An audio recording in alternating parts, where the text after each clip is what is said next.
దేవునికి మహిమ కలుగునుగాక.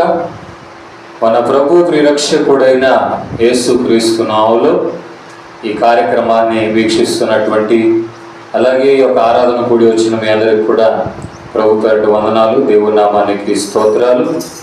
దేవుని వాక్యాన్ని మనం చదువుకుందాం. అంటే నా ప్రియమైన దేవుని బిడ్డలు, ఒక మాట మనం చూడగలిగితే పరిశుద్ధ గ్రంథంలో ఆ రోజున ప్రజలందరూ కూడా సుఖంగా సమాధానముగా ఉంటున్నటువంటి రోజుల్లో ఇశ్రాయేలు ప్రజలు వారు ఏమని అనుకున్నారంటే, ఇరుగు పొరుగు ప్రాంతాలలో ఉన్నటువంటి వాళ్ళందరికీ రాజు ఉన్నాడు, మాకు కూడా ఒక రాజు కావాలి అని అందరూ వచ్చి సమూయేలు దగ్గర వచ్చి విన్నవించుకున్నారు. ఏమని విన్నవించుకున్నారంటే, అయ్యా మాకు కూడా రాజు కావాలి, అయ్యా మీకెందుకయ్యా రాజు, దేవుడు ఉన్నాడు కదా, దేవుడు అందరికీ సమాధానంగా తీర్పు తీరుస్తున్నాడు, దేవుడు అందరినీ ప్రేమిస్తున్నాడు, దేవుడు ఎవరికి ఎటువంటి ఇబ్బంది కలిగించకుండా అందరికీ సమానంగా అన్నిటిని కూడా సమకూరుస్తున్నాడు కనుక నా మాటిని రాజు అన్న సంగతి మర్చిపోండి అయ్యా అని అన్నాడు. లేదు మాకు రాజు కావాలని వాళ్ళు కోరుకున్నారు. అయ్యా రాజు అనేవాడు ఎన్నిక అయ్యాడంటే ఖచ్చితంగా రక్తపాతం అనేది జరిగింది, యుద్ధాలనే జరుగుతాయి, ప్రజలు ఒకళ్ళొకళ్ళు చంపుకుంటారు, నేను గెలవాలి నువ్వు గెలవాలి అని అనుకుంటారు. కనుక ఎక్కడ చూసినా యుద్ధ సమాచారాలు వినబడతాయి, ఎక్కడ చూసినా ప్రజలు చంపుకోవడమే మనకు కనబడుతుంది. కనుక నా మాట విని మీరు ఆ రాజు అనే ప్రస్తావనే మర్చిపోండి అయ్యా, మనకి రాజు దేవుడు ఉన్నాడు, మనకు రాజుగా ఉన్నవాడు యేసయ్య ఉన్నాడు కనుక నా మాటిని అసలు రాజు సంగతి మర్చిపోండి అయ్యా అంటే వాళ్ళు లేదు మాకు రాజు కావాల్సిందే. చదవట వాక్య భాగాన్ని. మొదటి సమూయేలు గ్రంథం 8వ అధ్యాయము 3వ వచనం. మీరు బెర్షెబాలో న్యాయాధిపతులుగా ఉండిరి,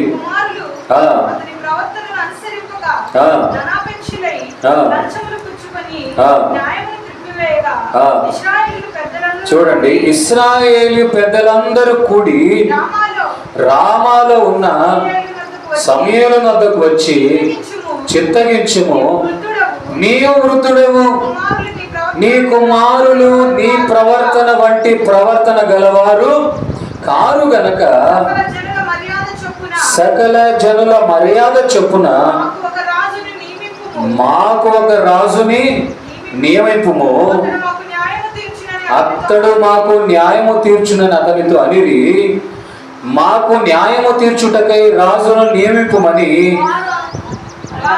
అనిన మాట సమూయేలు దృష్టికి ప్రతికూలంగా ఉండెను గనుక సమూయేలు యెహోవాకు ప్రార్థన చేసెను. అందుకు యెహోవా సమూయేలును సెలవిచ్చినదేమనగా, జనులు నీతో చెప్పిన మాటలన్నిటిని ప్రకారము జరిగింపుము. వారు నిన్ను విసర్జింపలేదు గాని తమ్మును ఏలకుండా నన్నే విసర్జించి ఉన్నారు. వారు నన్ను విసర్జించి ఇతర దేవతలను పూజించి, నేను ఐగుప్తుల నుండి వారిని రప్పించి నాటి నుండి నేటి వరకు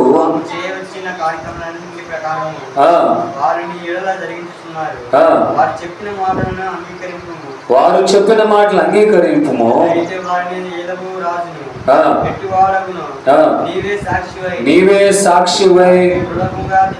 చూడండి నా ప్రియమైన దేవుని బిడ్డలారా, అద్భుతమైన మాట మనం చేస్తూ ఉన్నాం.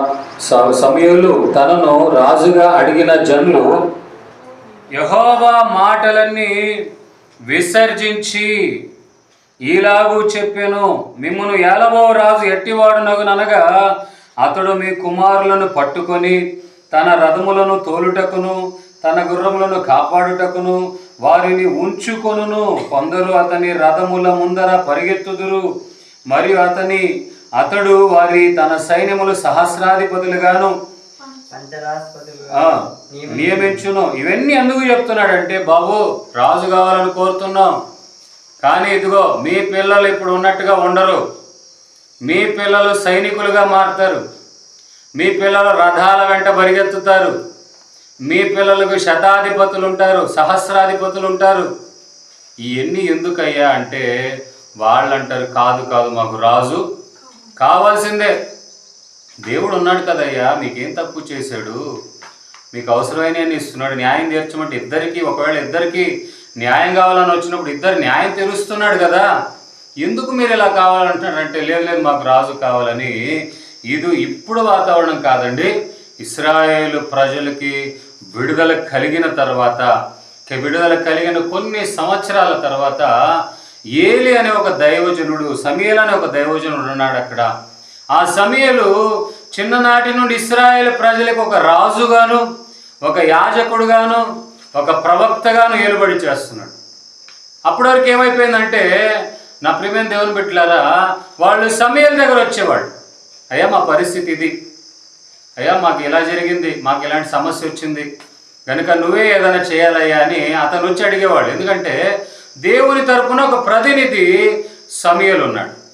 సమూయేలు ఒక రాజుగా న్యాయం తీర్చేవాడు, సమూయేలు ఒక ప్రవక్తగా దేవుని తరపున మాటలు అందించేవాడు, సమూయేలు వాళ్ళ కొరకు ప్రార్థన చేసే విషయంలో యాజకుడుగా ఉండేవాడు. ఎందుకంటే ఆ రోజున ఇంకా రాజులు అనేవాళ్ళు లేరు, ఇంకా ప్రవక్తలు అనేవాళ్ళు రాలేదు, ఇంకా యాజకులు అనేవాళ్ళు నియమించబడలేదు. యాజకులు అనగా దైవజనులుగా, పాస్టర్గా అనేది ఏర్పాటు చేయబడలేదు. అప్పుడు ఇంకా సమూయేలు మాత్రమే ఉన్నాడు. కానీ ఒక సమయం వచ్చిందండి, సమూయేలు వృద్ధాప్యానికి వచ్చాడు. వృద్ధాప్యం మంది ఉన్నాడు అంటే ముసలివాడైపోయాడు. ముసలివాడైపోయాడు అంటే సమూయేలు ఎవరు, ఒక రకంగా పాస్టర్ గారు లెక్క. పాస్టర్ గారుగా ఉండి తన దగ్గర వస్తున్నటువంటి వాళ్ళకి న్యాయం తీరుస్తూ దేవుడు ఏం చెప్తున్నాడు వాళ్ళకి అందించే ఒక గొప్ప అనుభవం సమూయేలుకు ఉంది. కానీ ఇప్పుడు వృద్ధాప్యములో ఉన్నాడు. వృద్ధాప్యములో ఉంటే తర్వాత ఎవరు రావాలి? సమూయేలు తర్వాత వాళ్ళ పిల్లలు రావాలి. కానీ వాళ్ళ పిల్లలు ఎలాంటి వాళ్ళు అంటే దుర్మార్గులుగా ఉన్నారంటండి. దుర్మార్గులుగా ఉంటూ వాళ్ళు ఏం చేస్తున్నారంటే మందిరానికి వస్తున్నటువంటి వారిని పాడు చేస్తున్నారంటండి. ఎవరు అంటే సమూయేలు కుమారులు.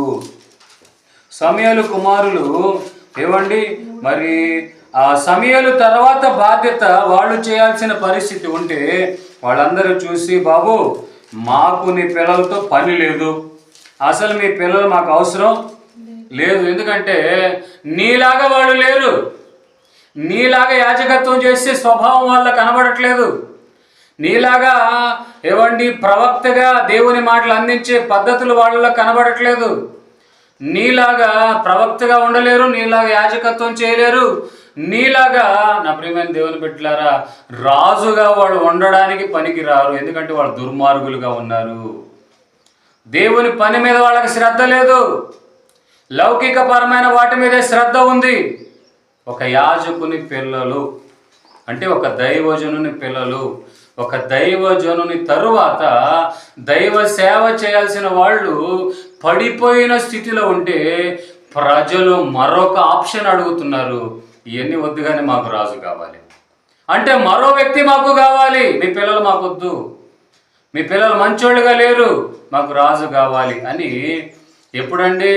సమూయేలు వరకే యాజకుడుగా ఉన్నాడు, ఇంకా తర్వాత ఎవరు లేరు.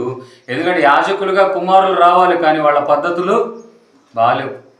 ఈరోజు చాలామంది ఆత్మీయ జీవితాలు కూడా అలాగే ఉంటున్నాయి. ఇతర ఆత్మీయ జీవితాలని పాడు చేసేటట్లుగా, ఇతర వాళ్ళని చూస్తే అయ్యో మా పరిస్థితులు ఏంటి, అయ్యో దేవుని మాటలు మనకు కనబడట్లేదే, దేవుని మాటలు అందించేవాళ్ళు లేరే, అయ్యో యాజకుల పిల్లలుగా పిలువబడుతూ కూడా దుర్మార్గులుగా నివసిస్తూ దేవుని తరపున మాటలు కాక ఇష్టానుసారంగా బ్రతుకుతున్నారేంటని ఏం చేయాలని ఆలోచించే వాతావరణాల్లో కనబడుతూ ఇంకా చేసేదేమీ లేక ఆ భయంకరమైన ఊబిలో ఉంటున్నారు.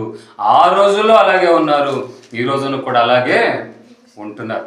ఆఖరికి రాజు కావాలన్నారు, ఉంది సమూయేలు కుమారులు, వాడు బాగాలేదన్నారు. ఏం చేయమంటావు ప్రభు అని అంటే దేవుడు మాత్రం డైరెక్ట్గా చెప్పేశాడు. వాళ్ళు అడిగారు కాబట్టి నువ్వు మరి ఎవరినన్నా రాజుగా మనం నియమిద్దావులే అన్నాడు.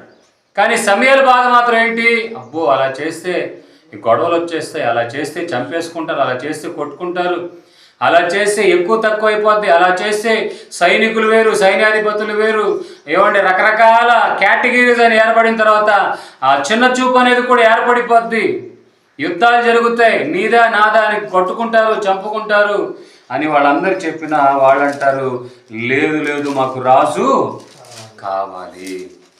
మాకు రాజు కావాల్సిందే. నా ప్రియమైన దేవుని బిడ్డలారా, అలా కోరుకోవటం వల్ల దేవుడు ఒక మొదటి రాజుని ఎన్నుకున్నాడు. దేవుని ఆశ ఏంటంటే దేవుని మాట వినేవాళ్ళు కావాలి. కానీ విచిత్రమైన సంగతి ఏంటో తెలుసా, సమూయేలు తన రాజ్యము తన యొక్క పట్టణములో ఉన్నప్పుడు దేవుడు కొరకు ప్రార్థన చేస్తూ ఉన్నాడు. సమూయేలు ప్రార్థన చేస్తున్నాడు, అయ్యా ఎవరిని రాజుగా ఎన్నుకుంటాం అని ప్రార్థన చేస్తూ ఉండగా ఒక అతను గాడిదలు పోయినాయి. ఆ రోజుల్లో గాడిదలు మేపేవాళ్ళు, ఈ రోజుల్లో కొన్ని దగ్గర గాడిదలు మేపుతున్న వాళ్ళు కనబడుతున్నారు. ఆ గాడిదలు కొన్ని ఏమైపోయినంటే పోగొట్టుకున్నాడు.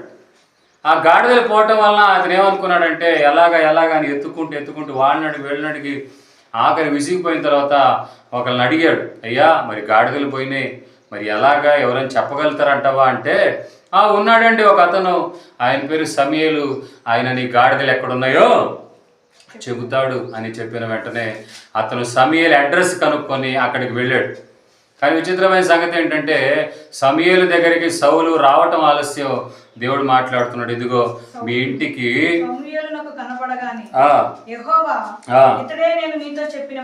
ఎన్నో ఇదండి దావీదు గురించి కాదు, సౌలు గురించి. 9వ అధ్యాయము 17వ వచనములో చూస్తూ ఉన్నాం.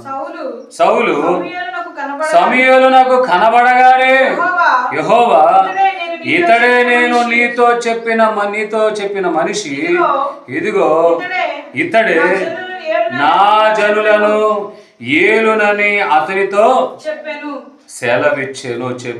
చాలండి, గడి చెప్పండి హల్లెలూయా. ఇక్కడ అద్భుతమైన విషయం ఏంటో తెలుసా, దేవుడు ఇతనిలో ఏదో చూశాడండి. దేవుళ్ళు ఇతనిలో ఏదో ఒక ప్రత్యేకతను చూశాడు. అంటే అర్థం ఏంటంటే దేవుడు పర్ఫెక్ట్గా ఉన్న వాళ్ళని చూడలేదు ఆయన. ఎక్కువగా కొద్దో గొప్ప అయినా పనికొచ్చేవాడు ఉన్నాడా, కొద్దో గొప్ప నా మాట వినగలిగినోడు ఉన్నాడా అని అనుకొని వీళ్ళేమో రాజును కోరుతున్నాడు. రాజును కోరేంతవరకు వీళ్ళు ఆగేటట్లుగా లేరు, గొడవ చేసేటట్టుగా ఉన్నారు, సమూయేలు మీద పడేటట్టుగా ఉన్నారు. ఎందుకు వచ్చిన బాధ అనుకొని దేవుడు ఏం చేశాడంటే సౌలు అనే వ్యక్తికి అడ్రస్ చెప్పేటట్టుగా అక్కడ ఉన్న మనుషుల ద్వారా గాడిదలు ఎక్కడ పోయినాయి అంటే అక్కడ సమూయేలు ఉన్నాడంటే ఆ సమూయేలు దగ్గర వెళ్ళటం ఆలోచన. దేవుడు అంటున్నాడు, ఇతడు గురించే నేను నీతో చెప్పాను కనుక నువ్వేం చేస్తావు అంటే ఇతన్నే నా జనులను ఏలుటకు నేను అతనికి సెలవిచ్చాను అన్నాడు. బాగానే ఉంది. రాజుగా దేవుడు ఏం చేశాడు, సమూయేలు ద్వారా సౌలుని ఏం చేశాడు, అభిషేకించాడు. ఈ సౌలు కొత్త నిబంధనలో ఉన్న సౌలు కాదు, ఇతను పాత నిబంధనలో ఉన్న సౌలు. చూడండి, మరియలు చాలామంది ఉన్నారు, యేసు అనే పేరు ఉన్నటువంటి వాళ్ళు చాలామంది ఉన్నారు, యాకోబు అనే పేరు కలిగిన వాళ్ళు చాలామంది ఉన్నారు, సీమోన్ అనే పేరు కలిగిన వాళ్ళు చాలామంది ఉన్నారు, సౌలు అనే పేరు కలిగిన వాళ్ళు ఇక్కడ పాత నిబంధనలో కొత్త నిబంధనలో కనబడుతుంది. కానీ వీళ్ళిద్దరికి ఎటువంటి సంబంధాలు లేవు. ఆ సమయంలో దేవుడు అతను ఎన్నుకున్న తర్వాత దేవుడు ఏం చేశాడంటే యాజకుడైనటువంటి సమూయేలు ద్వారా సౌలుతో ఒక మాట అంటున్నాడు, నువ్వు ఒక దగ్గర నువ్వు వెళ్ళు, అక్కడికి నువ్వు అన్ని సిద్ధపరచు, నేను వచ్చి బలులు అర్పిస్తాను అని చెప్పాడు. ఒక దైవజనుడు, ఒక యాజకుడు ఇంకా బ్రతికి ఉండగానే దేవుని మాటకి ఎంతవరకు లోబడతాడని సమూయేలు ఏం చేశాడంటే నువ్వు వెళ్ళి ఏం చేస్తావు అంటే గిల్గాలులో ఉండి నా కొరకు నువ్వు ఎదురు చూడు, అక్కడ నేను వచ్చి నువ్వు చేయాల్సిన పని నేను చేస్తాను అని అంటాడు. చూడండి, 1 సమూయేలు గ్రంథం 12వ అధ్యాయము 1 సమూయేలు గ్రంథం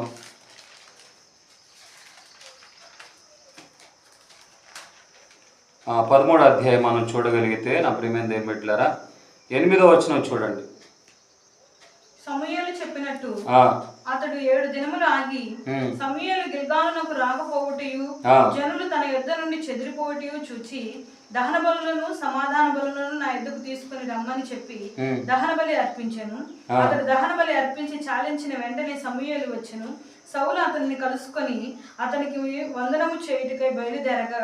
చాలండి, గిల్గాలులో సమూయేలు ఏమంటున్నాడంటే సౌలుతో, నువ్వు దహన బలికి సంబంధించిన అన్ని సిద్ధపరచు, నేనేం చెప్తున్నానో రాజుగా నువ్వేం చేయాలి, ఎందుకంటే ఇప్పుడు నేను రాజుగా అభిషేకించాడు కనుక నువ్వు దేవుని మాట ఎంతవరకు వింటావో దీనిని బట్టి రుజువు అవుతుంది కనుక నువ్వు గిల్గాలులో బలి అర్పణ దహన బలిగా అర్పించిన వాటిని నువ్వు సిద్ధపరచుకొని ఉండు అని చెప్పాడు.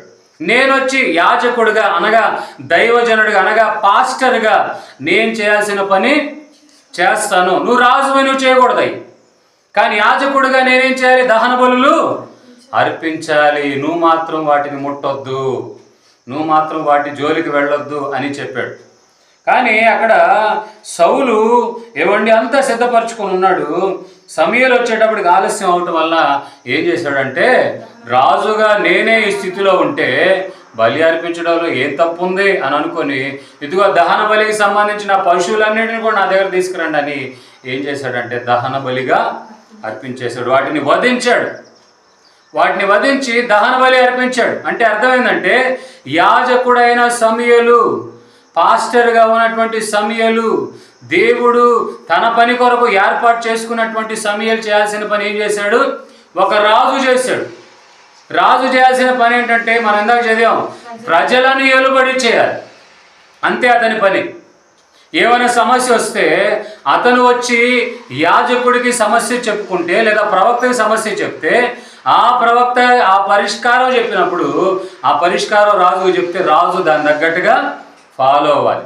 కానీ ఇక్కడ రాజుగా ఉన్నవాడు ఏం చేశాడు? యాజకుడు చేయాల్సిన పని చేశాడు. వెంటనే సమూయేలు వచ్చాడు. సమూయేలు వచ్చిన తర్వాత చూడండి ఏమని అంటున్నాడు 11వ వచనంలో, సమూయేలుతో అతనితో నీవు చేసిన పని ఏమని అడిగాను. అందుకు సౌలు జనులు నా యొద్ద నుండి చెదిరిపోటయు నిర్ణయ కాలమునకు రాకపోటయు ఫిలిష్తీయులు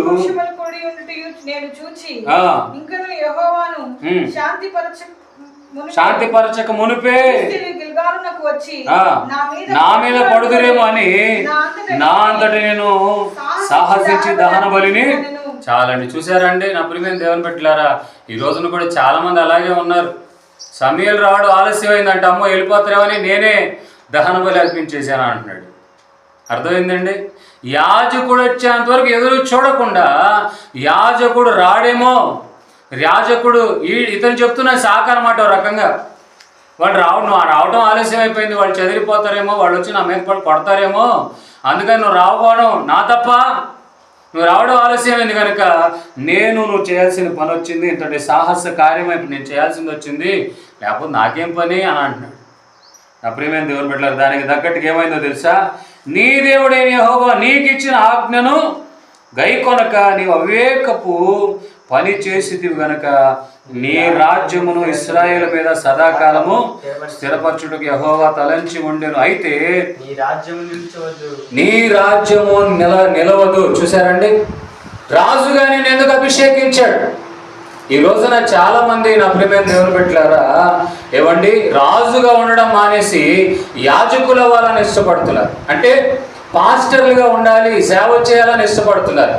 కానీ బైబిల్లో రాజులను ఏలుబడి చేయడానికి నిలబెడితే యాజకులను ప్రవక్తలను రాజుకి సలహాదారులుగా దేవుడు నిలబెట్టాడు. కానీ ఇక్కడ సౌలు ఏమంటున్నాడంటే, నువ్వు సమయానికి రాలేదు బాబు, గనుక నువ్వు సమయానికి రాలేదు, నువ్వు వస్తావో లేదు, మరి వీళ్ళందరూ నా మీద పడతారేమో కొడతారేమో అని ఏం చేశానంటే, నువ్వు చేయాల్సిన యాజకత్వపు పనిని, నువ్వు ఒక దైవజనుడి పని నువ్వు చేస్తున్నావే, అది నేను చేయాల్సింది వచ్చింది అని తాను తప్పును ఏం చేస్తున్నాడంటండి, సరి చేసుకుంటున్నాడు, కప్పిపుచ్చుకుంటున్నాడు. కనుక నా ప్రియమైన దేవుని బిడ్డలారా, బైబిల్ అంటుంది రాజు పని రాజు చేయాలి. అర్థమైందండి? రాజు పని ఏం పని? ఏలుబడి చేయటమే. యాజకుడి పని చేయాల్సిన అవసరం లేదు. మరి యాజకుడి పని ఏంటి? ప్రార్థన చేయటం. యాజకుడి పని ఏంటి? దేవుని ద్వారా వర్తమానం ప్రజలకి అందించడం. కానీ ఈరోజు అంత్య దినాలలో రాజులుగా ఉండాల్సిన వాళ్ళు రాజు పని చేస్తూ యాజకులు పనులు చేస్తున్నారు. ఇది దేవునికి వ్యతిరేకం. అలాంటి సింహాసనము నిలబడదు అని దేవుని వాక్యం అంటుంది. చూడండి 13వ అధ్యాయము 13వ వచనములో చివరి మాట మనం చూస్తున్నాం. నీ రాజ్యమును ఇశ్రాయేలు మీద సదాకాలము స్థిరపరచుటకు యెహోవా తలంచి ఉండెను, అయితే నీ రాజ్యము నిలవదు. దేవుని చిత్తమైతే నేను నిలబెట్టాలనే ఉండింది, కానీ నువ్వు దేవుని మాట వినలేదు, యాజకుడుగా నా మాట కూడా నీవు వినలేదు కనుక నీ సింహాసనము ఉండదు, నిలబడదు.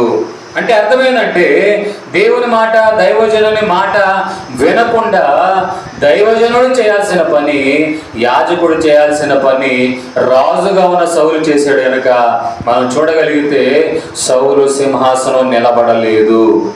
ఇదే కాదండి, ఇంకో దగ్గర కూడా పొరపాటు చేస్తాడు.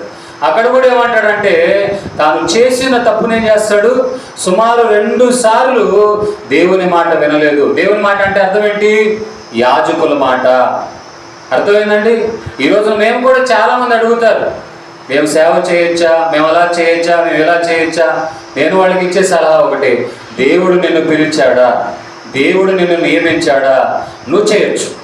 ఎందుకంటే బైబిల్లో దేవుడు యాజకులుగా దేవుడు పిలిచాడు కొంతమందిని, రాజులుగా కొంతమంది దేవుడు ఏర్పాటు చేశాడు. కనుక ఈ విషయాన్ని ఎందుకు చెప్పాలని నేను ఇష్టపడుతున్నానంటే, రాబో 5 సంవత్సరములలో దేవుని చిత్తానుసారమైన సింహాసనం స్థిరపరచబడునుగాక.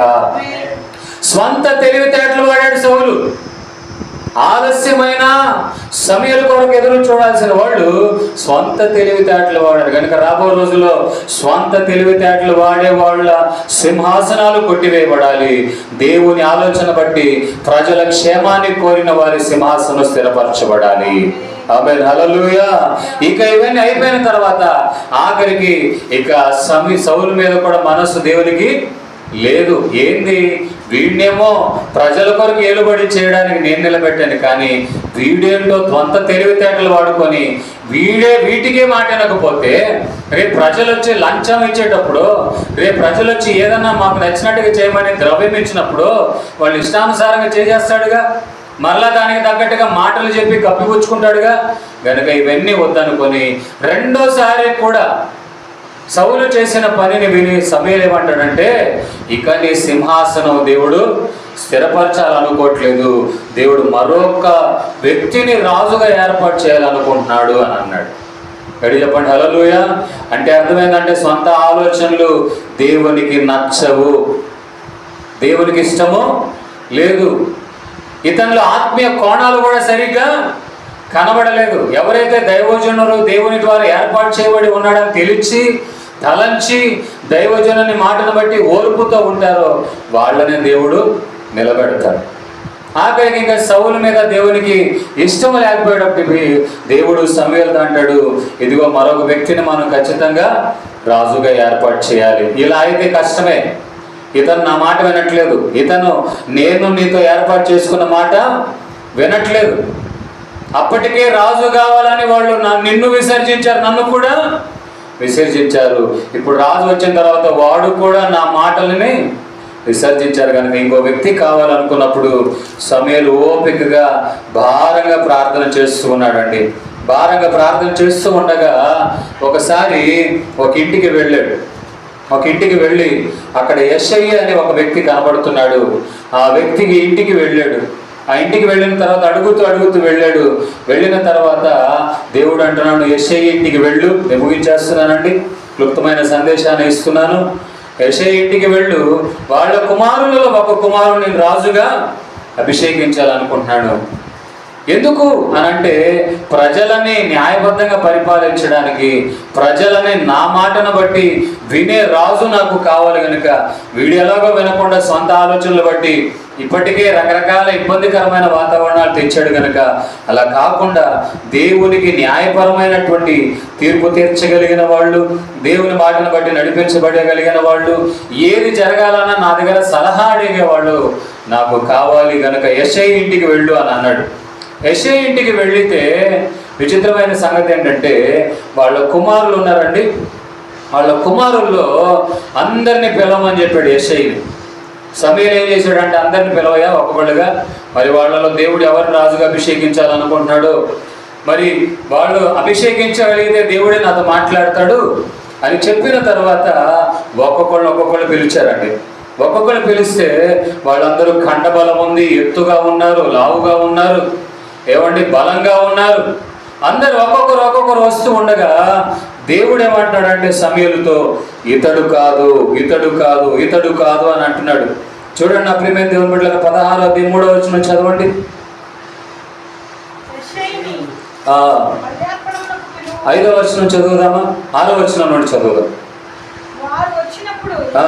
అతడు ఏలీయాను చూచి, ఎలియామును చూచి, నిజముగా యెహోవా అభిషేకించి నిజముగా యెహోవా అభిషేకించిన వాడు ఆయన ఎదుట నిలిచి ఉన్నాడు ఆయన ఎదుట నిలిచి ఉన్నాడు అనుకొనెను. అయితే యెహోవా ఆ. సమూయేలుతో ఇలాగ సెలవిచ్చెను, ఆ. అతని రూపము అతని ఎత్తును లక్ష్య పెట్టకుము. మనుషులు లక్ష్య పెట్టు వాటిని యెహోవా లక్ష్య పెట్టడు. త్రోసివేసి ఉన్నాను. ఆ. ఆ తర్వాత 8వ వచనం, అభినాదాబు వచ్చాడు. అతని విషయంలో కూడా ఇదిగో నేను ఇతను కోరలేదంటున్నాడు. ఆ తర్వాత ఇంకొక అతను వచ్చాడు. ఇలాగ 7 కుమారులు వచ్చిన తర్వాత కూడా సమూయేలు ద్వారా దేవుడు చెప్తున్న మాట ఏంటంటే ఇతను కాదు అని. వెంటనే అతనికి అనుమానం వచ్చింది. అయ్యా, నువ్వు పొమ్మనిది యెషయ కుమారుడుగా వాళ్ళనే కదా నువ్వు ఎన్నుకోవాలనుకుంటున్నావు, మరి వీళ్ళందరూ వస్తే వీళ్ళందరినీ కాదని అంటున్నావు ఏంటి అని అనుకొని మరలా అంటున్నాడు, బాబు ఈ 7 ఉన్నారా, ఇంకా ఎవరైనా ఉన్నారా అని అడిగిన వెంటనే ఉన్నాడంటే ఒకడు ఎక్కడో అడవిలో గొర్రెలు మేపుతూ ఉన్నాడు. వాడు గురించి ఎందుకంటే వాడాడో చిన్నపిల్లోడు అని అన్న వెంటనే దేవుడు అంటాడు, సమూయేలు అంటాడు, అతనిని తీసుకొని రండి, అతనిని పిలిపించు అన్న వెంటనే ఎప్పుడైతే సమూయేలు దరిదాపున దావీదు వస్తున్నాడో అప్పుడు దేవుడు అంటాడు, ఇతనినే నీవు రాజుగా అభిషేకించాలి. ఏంటి ప్రభువా, పెద్ద పెద్ద బలం కలిగిన వాళ్ళని, పెద్ద పెద్ద అందచందాలు కలిగిన వాళ్ళని అలాంటి వాళ్ళందరినీ విడిచిపెట్టి వీడెవడో చిన్నపిల్లవాళ్ళలాగా ఉన్నాడు, వీడిని అభిషేకించమంటావు అంటే దేవుడు అంటాడు, నువ్వు ఏదేదైతే ఉంటే రాజుగా అవుతాడని నువ్వు అనుకుంటున్నామో అవన్నీ కూడా నాకు ఇష్టము లేదు. ఎందుకో తెలుసా, మాట వినటమే నాకు కావాలి, నా మాట లక్ష్య పెట్టడమే, అలాంటి వాళ్ళే నాకు కావాలి. గడి చెప్పండి హల్లెలూయా. నా ప్రియమైన దేవుడు, ఈ దావీదు ఎలాంటి వాడు తెలుసా, దేవుని స్తుతించేవాడు. ఈ దావీదు ఎలాంటి వాడు తెలుసా, ప్రార్థన చేసేవాడు. ఈ దావీదు ఎలాంటి వాడు తెలుసా, ఎర్రనివాడు అంటే అర్థం ఏంటో తెలుసా, దేవుని వాక్యాన్ని బట్టి యేసయ్య రక్తం ద్వారా కడగబడిన వాళ్ళు, చక్కని నేత్రములు అంటే ఆత్మ సంబంధమైన దృష్టి కలిగిన వాళ్ళు, ప్రజలను పరిపాలించగలిగిన దృష్టి కలిగిన వాళ్ళు, అందము కలిగిన వాళ్ళు అంటే దేవుని ద్వారా ఆత్మ సంబంధమైన అలంకరణ కలిగిన వాడు, ఇలా ఆత్మ సంబంధమైన భావాలు కలిగిన వాడు దావీదు. ఆ దావీదు దగ్గరికి వస్తూ ఉండగా ఇతనే అభిషేకించారు. ఇతను అన్నాడు, ఏముందని అతన్ని కావాలనుకుంటున్నావు, ఏముందని అతన్ని కోరుకుంటున్నావు అని అంటే, నువ్వు పై రూపాన్ని చూసి వాడు కావాలనుకున్నావు. ఒకప్పటికి నువ్వు కూడా మోసపోయావు. ఒకప్పుడు మనం రౌలుని రాజుగా అనుకొని ఎత్తుగా ఉన్నాడు, బలంగా ఉన్నాడు, సరిపోతాడు అనుకున్నాం. కానీ వాడు మాట వినలేదుగా.